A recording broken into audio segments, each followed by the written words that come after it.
अस्सलाम वालेकुम दोस्तों, मैं हूं जुल्किफल खान और आप देख रहे हैं बिन अकबर ट्रैवल्स का यूट्यूब चैनल। आज आपको 5 ऐसे कंट्रीज़ के बारे में बताऊंगा जहां पे पाकिस्तानी बाआसानी जा सकते हैं और जाके वहां का वर्क परमिट ले सकते हैं और वहां पे जाके बाआसानी पैसे कमा सकते हैं और पैसे कमा के पाकिस्तान में भेज सकते हैं। 5 ऐसे मुल्क हैं जहाँ पे अभी भी पाकिस्तानी आराम से जा सकते हैं। इन कंट्रीज़ के बारे में डिटेल से डिस्कस करेंगे। जिन दोस्तों ने चैनल को सब्सक्राइब नहीं किया हुआ, चैनल को ज़रूर सब्सक्राइब कर दें, बेल आइकन को प्रेस कर दें, क्योंकि समटाइम्स लोग फिर वीडियो लेट देखते हैं और लेट देखने के बाद फिर उन कंट्रीज़ के अंदर उस तरह की ऑप्शंस रहती नहीं है। तो आप वीडियोज़ को टाइम पर देखें ताकि आपको टाइम पर इंटीमेशन मिल जाया करे। इसके अलावा जिन कंट्रीज़ के बारे में मैं वीडियो बना रहा हूँ, इन कंट्रीज़ के लोग जब ये वीडियो देखेंगे तो वो लाजमी कमेंट करेंगे भाई इस मुल्क में ना आना, जो कि हमारे पाकिस्तानियों की हस्बे रवायत आदत है कि वो चाहते हैं कि मैं जिस मुल्क में आ गई उसमें और पाकिस्तानी बिल्कुल भी ना आए। आपने ऐसी नेगेटिव कमेंटिंग को और नेगेटिव सोच को आपने प्रमोट नहीं करना और कोशिश करनी है अपनी किस्मत को ज़रूर आजमाने की। 5 मुल्कों में सबसे पहले हम बात करेंगे दुबई की। दुबई ने पाकिस्तानियों के ऊपर पाबंदी लगा रखी थी। पिछले दिनों उनके जो कौंसलेट जनरल हैं उन्होंने बयान भी जारी किया था कि पाकिस्तान में जो लोग अपनी फ़ौज के ख़िलाफ़ या इदारों के ख़िलाफ़ या अपनी रियासत के ख़िलाफ़ यूएई में बैठ के बात कर रहे हैं, हम इनके ख़िलाफ़ सख्त कार्रवाई करेंगे। इन्हीं वजूहात की बिना पे यूएई ने पाकिस्तानी के ऊपर कुछ पाबंदी लगा रही थी वर्क परमिट के ऊपर, लेकिन अब वो पाबंदी उठा ली गई है। फ्रीलांस वीज़े भी निकल रहे हैं, स्किल्ड कैटेगरी, अनस्किल्ड कैटेगरी के। इसके अलावा जो कंपनी वीज़ाज़ हैं वो भी निकल रहे हैं, डिग्रीज़, अटेस्टेड डिग्रीज़ के, विदाउट अटेस्टेड डिग्रीज़ के।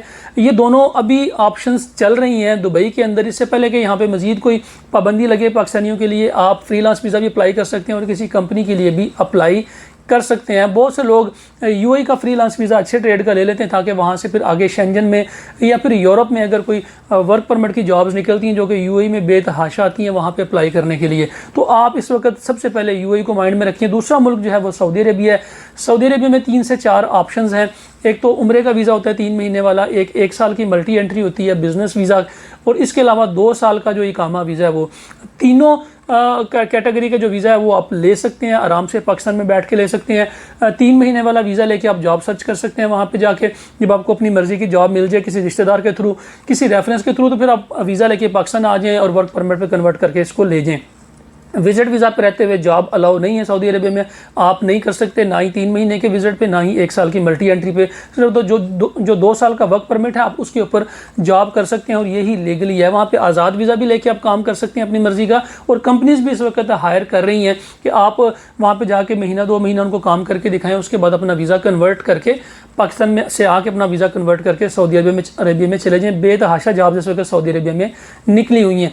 तीसरा मुल्क जो है वो हांगकांग है। हांगकांग के लिए एक्सपेंस ज़रा ज़्यादा आता है क्योंकि वहाँ का वर्क परमिट आपको मिलता नहीं है, लेकिन स्टूडेंट वीज़ा जो है वो काफ़ी आसान है। 1 साल के जो शॉर्ट कोर्सेज़ हैं उसके अंदर आपको एडमिशन मिल जाता है। आप साथ में अपना शॉर्ट कोर्स करते रहें और पार्ट टाइम आप जॉब करके महीने का 3 से 4 लाख रुपया या 5 लाख रुपये अपने सारे एक्सपेंसेस निकाल के आप कमा सकते हैं और घर भेज सकते हैं। हांगकांग के लिए एज की कोई लिमिट नहीं है इन शॉर्ट कोर्सेज़ के लिए, ना ही आपको आइट्स करना पड़ेगा, ना ही कोई डिग्रीज़ अटेस्ट करने वाला कोई सीन है कि आप अपनी डिग्रीज़ अटेस्ट करवा के लेके आएँ। इस तरह का भी कुछ भी नहीं है। यूनिवर्सिटीज़ आपको डायरेक्टली इंटरव्यू करेंगी, इंटरव्यू करके आपका ऑफर लेटर आपको भेजेंगी, आपने यूनिवर्सिटी की फ़ीस पे करनी है जिसका टोटल खर्चा तकरीबन 40 से 45 लाख रुपया आता है। आप ये पैसे पे करके आप जाके हांगकांग में आराम से वहाँ पे पार्ट टाइम जॉब भी कर सकते हैं और अपना कोर्स भी कंप्लीट कर सकते हैं। चौथा जो कंट्री वो कनाडा है। कनाडा में बेतहाशा लोग चाहिए, सिर्फ पाकिस्तानियों को अप्लाई करने का तरीकाकार की समझ नहीं आ रही कि किस तरीके से अप्लाई करें। जो उनका ट्रेड है, जो उनका जॉब है, जो वो काम वो करते हैं, जिस काम में उनके पास हुनर है, उसके मुताबिक CV कैसे बनाएं, कवर लेटर कैसे बनाएं और उसके रिलेटेड एम्प्लॉयर्स को किस तरीके से सर्च करें। आसान तरीके आपने कनाडा की जो jobbank.cn की सरकारी वेबसाइट है वहाँ पर आपने टेम्परेरी फॉरेन वर्कर्स को आप रिक्रूट कर लें। उसके बाद आपने फ़िल्टर कर लेना है लीमिया अप्रूव्ड कंपनीज़ को। जो लीमिया अप्रूव्ड कंपनीज़ हैं उनमें जो जॉब्स निकल के आ रही हैं, अगर आपके पास वो हुनर है आपके हाथ में तो आप उन कंपनीज़ को अच्छा CV, अच्छा कवर लेटर बना के उनको ईमेल करें। अंग्रेज़ी आपकी अच्छी होनी चाहिए। अगर आपका अप्रूवल आ जाती है तो आपका जो आइट्स है वो आपको कम से कम 4.5 बैंड्स आपके होने चाहिए, जो बेसिक तकरीबन हर पाकिस्तानी को मिल जाते हैं जो थोड़ा बहुत पढ़ा लिखा है। तो कनाडा में हज़ारों नहीं लाखों जॉब्स निकल के आ रही हैं। वहाँ पे कुछ लोग लीमिया सेल भी करते हैं, कुछ इंडियंस हैं जो कि सेल करते हैं। अगर आप वो ख़रीदना चाहते हैं तो लीमिया आपको मिल भी जाता है, आप वहाँ पे ख़रीद भी सकते हैं अगर आपका कोई कनाडा में जानने वाला है तो। 5वां कंट्री है लिथुआनिया। लिथुआनिया के में इस वक्त बहुत सारी जॉब्स पाकिस्तान के अंदर निकल के आ रही हैं, लेकिन एम्बेसीज के इश्यूज़ होते हैं, अपॉइंटमेंट के इश्यूज़ होती हैं, लेकिन वहाँ पे भी बहुत सारी जॉब्स निकल के आई हैं।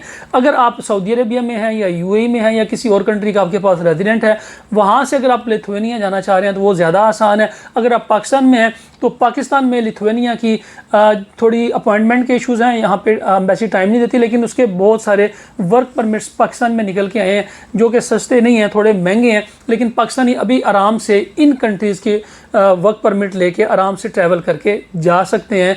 इसके बारे में अगर आपको मज़ीद कोई रहनुमाई चाहिए, आप इधर उधर भटकने की बजाय, ऑनलाइन अपने पैसे फंसाने की बजाय या किसी भी फ्रॉड एजेंट के हत्थे चढ़ने की बजाय आप अपनी असेसमेंट करवा लें।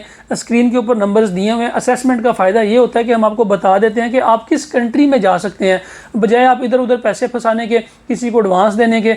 आप अपनी असेसमेंट करवा के कंट्री चूज़ कर लें, फिर उस कंट्री का काम आप किसी भी बंदे से करवा सकते हैं, किसी भी कंसल्टेंट से करवा सकते हैं, किसी भी ट्रैवल एजेंसी से करवा सकते हैं, या आपका उस कंट्री में कोई रेफरेंस वाला है तो आप उससे रब्ता करके करवा सकते हैं। लेकिन पहले अपनी असेसमेंट करवाएं। विदाउट असेसमेंट लोग अप्लाई कर देते हैं, टाइम भी ज़ाया होता है और पैसे भी ज़ाया होते हैं। स्क्रीन के ऊपर नंबर्स आ रहे हैं, आप ऑफिस विजिट कर लें, लाहौर में आ जाएं, आप इस्लामाबाद में आ जाएं, सियालकोट में आ जाएं, यूएई ऑफिस में आ जाएं, आगे अपनी असेसमेंट करवा लें ताकि पता चल सके कि आप किस कंट्री के लिए एलिजिबल हैं। फिलहाल के लिए इतना ही। अपना और अपने साथ रहने वालों का खास ख्याल रखिएगा, अपने चैनल का भी।